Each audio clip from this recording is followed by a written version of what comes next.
right. Hello, everybody out there. Got another one for you as we continue our set pieces segments and going through the Georgia Conference. And today we have Joshua Luff from Scenic City up there in Tennessee. Joshua, welcome to the show, and how you doing today? Thanks. Yeah, great to be here. I appreciate getting to be a part of the segment. All right, great to have you here, man. And I wanted to kind of, introduce you to the audience out there. Could you kind of tell us first of all about yourself? A little bit about your background and how you got involved with Scenic City. Yeah, sure. So I grew up in the Chicagoland area and played for one of the really great clubs up there. Had the just extreme fortune of being trained by some just top-notch professional players and saw what that type of academy and setup looked like. Interestingly, that club was eventually bought out by the Chicago Fire back in 2003 after my time, but still it just speaks to the level of quality that was there even back in the 90s. So then from there, I got in, stayed connected to the soccer world, and eventually moved down here to Chattanooga, where there's two great academies here with Chattanooga Red Wolves and Chattanooga Football Club. Both are outstanding clubs and serve groups of kids. But what we found was that there was a pretty big gap between the academy and just the older age groups, the guys that are 18, 19, 20. Once they age out of that academy in particular, that still have a lot to give and a lot to play for. That was one piece. And I think that in that regard, we saw that, there's a lot of late bloomers that can really become great soccer players after, the ages of 14, 15, even 16 years old. You see that often where they really start hitting their stride at 18, 19 when they grow into their bodies. A lot of those guys, we've seen that. Secondarily, I would say that we talked to a number of college coaches, and there were a lot of college coaches that recruited internationally in particular. And having those conversations with the college coaches, they would say, yeah, well, here in the United States, kids just play on age. They're not ready for the college game. But the same age group is ready in Europe because they've been playing against grown men. And I know I was talking to the other gentleman, Nick O'Denny, who we started Scenic City with years ago, and just said, why don't we fix this problem here and bring that level of professionalism to those two groups of people and allow a combination of younger guys that want to start playing against grown men and some of these older guys that have this gap, have them playing together and training together to get them ready. So the younger guys getting them ready for college soccer, and then secondarily that outlet for the older guys to continue to develop their skills and stay engaged and develop and see where it can lead them. So that's where we got our start. Said, hey, let's start this off. We looked at a number of different leagues, quite frankly. But what's unique about the UPSL in our mind was number one, the fact that they play year round, so spring and fall versus just a summer league. That caters more to the college guys. And we wanted that really, really nice, consistent training and competition throughout the year. And obviously high level of competition, again, playing against grown men and experienced players, and having that platform to really launch and expand and grow these players in a positive way. I think the other thing that makes us unique is myself and Nick, we do not take a salary. We invest our time by coaching and everything. We don't take a salary. We take no money out of this club. Every dollar that the guys contribute goes to paying UPSL fees, field rental fees, officiating fees, trainer fees. So I think that's something that's different about us. We couldn't organize as a nonprofit, but we certainly run it like it's a nonprofit. We try to charge these guys as little as humanly possible while still offering a consistent training. We could get the cost down further by playing on grass, but we feel like with the weather and the fields, it's more important to train 3 or 4 days a week, and do so on turf, so we can get the consistent high level training out to really develop these guys and get them ready for the next level. I mean, it's all very interesting points because a lot of what you describe is what attracted me to just covering the league. And I see the importance of this, and it looks like you do too, the importance of this level, because everybody likes to talk about MLS or the top leagues, but there is a process to get there. And so learning that process, what's the best way to do it? You have those young academy age kids playing against older guys that really can speed up their development, like you mentioned. And so, and then of course the time period, it does them a lot of good to play year round, and Yeah, it also opens up many more opportunities for other players too. So I see what you're saying with your explanation there and yeah. why the league appeals to you in that sense. But can you talk a little bit about how you got involved with Scenic City in the beginning, and then the process of preparing for, playing in the UPSL? So again, so Nick O'Denny and I are the owners, so we started it. That was, that we looked to fill that gap. So that's really how we got started. We organized the club. We put together a plan. We spoke to a lot of coaches in the MLS actually, and talked about how to develop a proper development and curriculum, and just other resources. It's interesting with Chattanooga. So I have tons of respect for Chattanooga Football Club and the Red Wolves. I mean, obviously Chattanooga Football Club, MLS Next, Pro clubs. So you're going to get a certain level of players there that are being developed, and really looking to develop players that are going to try to go up that pathway, which is fantastic. Love seeing that.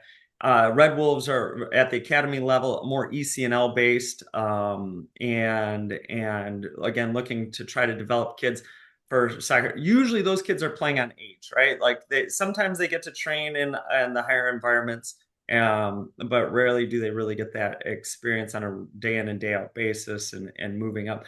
So there. I would say it caters to different groups of people, right? Again, I think that one of the things that we've noticed is we'll find players that often. I think let's maybe phrase it this way: it's easy for coaches and clubs to identify really good technical players, but finding guys with high IQ sometimes takes a lot longer. Sometimes the less technical players get overlooked, even though they're very smart, intelligent players, either because they're growing. Again, the number of kids that we've seen that they come in at 15, 16 years old, and they look like little baby deer still trying to figure out their legs. But their minds are there, and those are the types of players that will often get overlooked in some of the clubs. And I don't mean no disrespect to any of the professional clubs out there. They do a great job. They've got a ton of people that they've got to cater to and everything else, but still providing an outlet for some of these guys to develop on their own timeline becomes important. And I think that's where we try to fill in that gap. I know we've tried to maintain good relationships with the two clubs. As players are ready, I love to send them off. I have no qualms about when players are ready. If they want to go to CFC, like if it's a good fit, or to the Red Wolves, I will highly encourage that. It's one of those things like I'm not just we're not focused on just ourselves, and just trying to, oh hey, we're just trying to win. No, we want to see these guys develop, and if that means getting over to CFC, I'm happy to move them over to CFC, or even to the Red Wolves, or to whomever, right? Like um it's great having Red Wolves in the UPSL now. CFC was obviously in the UPSL last year. Love seeing them. Love having that competitive, friendly environment, but also knowing that, hey, listen, if there's other pathways to get these players moved up, if CFC came to me last year and said, hey, we like that kid. We think we can add and grow him. Great. There will be zero animosity and like, oh, hey, like, no, we want to keep him. No, I don't care about that at all. I want to see the players develop and get the opportunities that and a lot of times it could be kids that, hey, they weren't getting the opportunities at one of these clubs. They came to us, they grow as a player, and then they go back when they're ready, like, and they could have got more growth. The other thing I would say is a big, like, in terms of happy to see the success story playing out even in just the first year. We had a couple of guys that went off to play college soccer as freshmen, and they actually played meaningful minutes at their colleges, something that hadn't previously happened. And they would say it if they were on this call right now, they would say it themselves. They would not have been ready had they not played in the UPSL their senior years of high school. And because it did get them ready, and you see the difference. Like they are ready. They're not like, oh, still figuring it out, versus a lot of freshmen and sophomores that come into college and they're trying to figure out how to play against bigger, stronger, faster guys because they've played on age their entire lives. So Yeah, yeah. I mean, that's all very good points, and it's something you said that I had a conversation with Jason Longshore of Soccer Down here. And we're kind of merging as far as our media efforts to cover the league. But we talked about the differences in the different leagues. You have USL, you have UPSL, NPSL, these different leagues that are here. A lot of times people look at them as adversaries to each other. And I'm with you on the sense that more opportunities is not a negative. And right. so because there are these other leagues, there are other opportunities for players, whether they're your own players coming, starting with you and going on to another club in another league, or in some cases, those players coming from there to get more time to play in the UPSL. Because remember, like you said, UPSL is year round. Nobody else does year round. So That's there are a right. lot of players that could benefit, even though they play in the other leagues, by coming and playing the UPSL, which has a high level of quality in the play. And that's the next thing I wanted to ask you about because compared to last season, where you guys made the playoffs, did very well, and starting again here in the spring, how has it progressed for you as far as experience, confidence for yourself and for the players? Do they feel more confident, more eager now than in the past, or is it just a continuation of the same, feelings of just success? Yeah, my confidence will never waver. I probably have too much confidence in it. But no, I think in terms of the players, you see it building, and I think the other thing that we will focus on heavily is not just the soccer component, right? Like, and really focusing on growing these young men in their self-discipline, their dedication, the way that they work, the intensity at which they work at, right? Even working with them, understanding their individual situations and their family lives and what's driving them. We one of our sponsors, or the people that have worked with us, is called the Judgment Index, and it's great. What we do every season is we have the players do an assessment to see where they sit in terms of making judgments and decision making. And it absolutely applies to sports. I think that when you can develop a person as a human being, you will also get a better soccer player as well. And one of the things that I have often said is you take and apply the same skill sets that we're working with here in the game of soccer, and you can apply them to other areas of life, and you will see success based on those same principles. I mean, it's no secret that the majority of wealthy individuals, if you want to measure success that way, are entrepreneurs. They're not athletes, right? It's majority entrepreneurs. So, hey, you want to be wealthy? Great. Take the same skills and apply it to business. You know what? You want to be a great family man? Great. Take the same principles you learned from soccer and apply them to your family and your relationships, right? Treating people with respect, being willing to battle, but at the end of the day, you go over and you shake their hand and you tell them good game, whether you agreed with them or didn't like the way they played or anything else. treating people with respect, right? In all situations, when you're wrong, you acknowledge you're wrong. You say, you know what? I screwed up. I messed up. I will learn from this and I will get better from it. And you get back to it and try to do things with a positive attitude. Those are the things, in addition to, again, to the self-discipline, the hard work, the dedication, showing up when you say you are, being on time, right? Like it seems like somewhat simple things at times, but really building those to be habits that you don't even think about are what we focus on. And just by doing that, we'll get better players and more confidence. So to get to your player confidence, yeah, what I think is super great. Just to see firsthand is even over the course of last year, I love all the guys that we have, and to see them coming back and bringing their friends and bringing other people in. That the concept of bringing people with you, right? Like you start to see success and you want to bring more people with you. I think is well another principle that we try to teach is, hey, they're doing it. They're bringing their friends in. They're doing better in school. They're doing better in their family and their relationships. Like there's so many positives out of all this, and so I would say that that's a sign of their confidence continuing to build. Again, not even just as players, but as people as well, which matters way more to me than the soccer side of things. Yeah, and that's what we talked about, that learning process, not only for the game but in life. Yeah. And that's why it's so important for the general public to understand what this level is all about. It's not recreational, it's not just Oh, for fun, it's building character.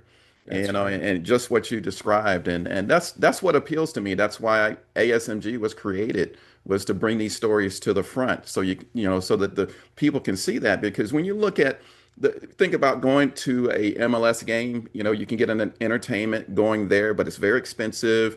It's a lot of trouble sometimes, very crowded. But the UPSL, very reasonable. You take your family, you still get to see quality soccer, but you also have these interesting stories that you can follow too. And it's just more accessible, I think.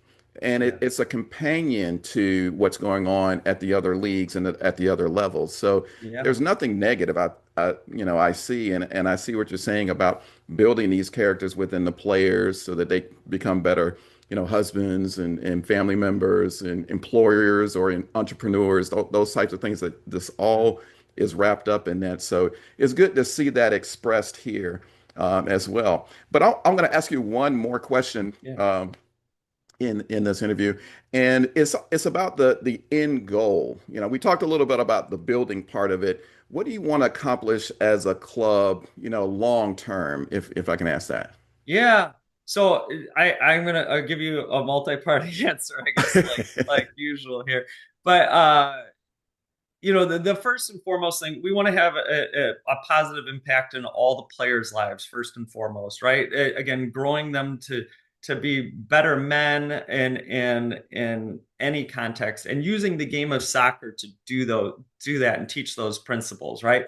That's the first and foremost goal, to see these guys then give back to the community, right? Like you get to take, and then what do? We utilize our skills that we've been gifted and learn, and then we transfer them and teach the next generation, right? So I'd love to see that long term, from the players and from the club, just being able to give back, just having those ties with the community, to see community kids that would have all otherwise gone by the wayside, right? Whether they're being overlooked in the ECNL, MLS, or just aging out of the academy, and giving them an opportunity to play and express themselves, and to continue to get exercise, and instead of getting caught up with the wrong crowds, you're staying engaged, and keeping them out of other trouble that they may have gotten into otherwise. Those are the types of positive impacts I would like to have as a club. Other than that, I at this current point, I never want to rule it out completely. We have no intentions of starting a younger academy. Again, I think we have two great academies here in town that are doing a great job with it. And then there's, semi competitive, like with there's a couple clubs around that play competitively, whether it's state league or whatnot. that I think do a great job that keep the cost manageable for families. So I don't think there's a need for us to enter into that market and try to disrupt what's already going on, but just trying to help again as we hit those upper teen or like so call it 15 to 30 years old, that window of players. Again, there's lots of those players that are in the community that want that sort of thing. So I think we'll stay. I mean, again, staying with the UPSL, we have the two teams. We have the Premier team. We have the Division One team, where we get really great competitive games.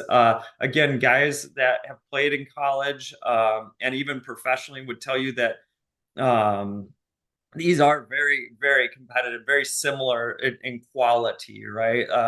To what they've experienced other places. So it's a great way to keep their training levels up, whether they played at Division One college, Division Two, NAIA, or even Division Three. Again, and you see the spreads there, like any league, you see better teams and lesser teams.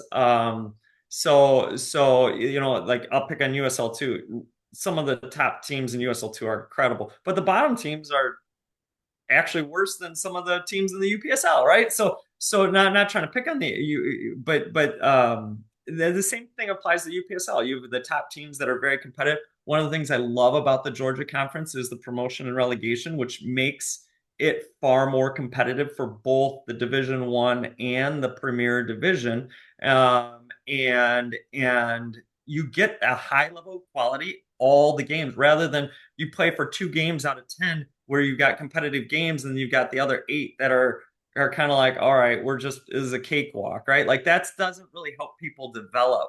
And so that's one of the many things that I love is that, all right, you've got a competitive environment every single week, week in and week out. Every team in the Georgia Conference is a solid team. Yeah, okay, some are better, some are a little less, but competitive nonetheless. And that's the way a conference and a league should be. And so I love that aspect of it. So longer term, I think we'll stay as long as everything continues to stay competitive, which I don't see any signs of that slowing down. Like that, like I think we'll stick with the two teams, try to keep making a difference, keep working with the two uh, clubs, bigger clubs here in town with Chattanooga Red Wolves and Chattanooga Football Club. Again, both great clubs. Like to keep having great relationships there. But one of the other big things we love about the UPSL is the travel is logistically much better than NPSL, USL2, even other conferences, right? Like our furthest away game is 2.5 hours, like one way. So that's manageable versus having to drive 4 or 5 hours to one direction. That's just not manageable for these guys. And even if it is, it's like, what is that doing to the rest of their lives, right? Like it's just very, very disruptive. So we love the fact that it's got a nice tight radius, especially in the Georgia Conference. Again, props to you and the rest of UPSL just in keeping the travel very manageable. Logistics is a huge piece. Again, these guys, this is not they're not getting paid to play soccer, so you gotta make sure that logistically it's possible. So I think that's the other reason why longer term we stick in the UPSL. We've got two teams. Make it as competitive and as great a training environment as humanly possible for those guys. That's great. And it's funny that, once we got the okay to go with the two different divisions in Georgia, and go geographic, it made a lot of sense. And I do love that aspect of it because the last thing you want to have to worry about too much is travel. There's That's right. other things that you want to do competitively to focus on to, training the players and everything. But as you know, the players also have these lives that they live. They work, they go to school, they, That's have right. families and all these things. So trying to coordinate the logistics with travel on the weekends and stuff can be difficult. So, our aim is to try to make it as less trouble as possible. And so I'm glad you mentioned that. But it Yeah. looks like you're also well put in the soccer ecosystem up there in that Chattanooga area. And so for the people out there, tell them how to one follow you, follow Scenic City. Where do you play? And which day and everything, and how they can help support the club. Yeah, so we play at Chattanooga School for the Liberal Arts, so CSLA. on Jersey Pike in Chattanooga. We typically play there on Sundays, although some games have to get rearranged depending on weather or field availability, things of that nature.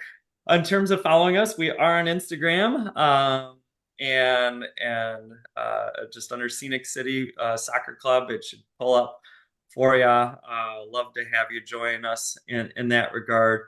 Another great story there. Just side note, I've had a couple of college folks reach out to me to help run. They're studying marketing or sports. Like they're the ones that run the account. They try new things. We try to work together. I try to give them the vision of the club, and I love to see the way that they implement it. Right, like they all have their own style and uniqueness where they get to develop their skills and try new things. So by all means, follow us. See what these young minds come up with and post.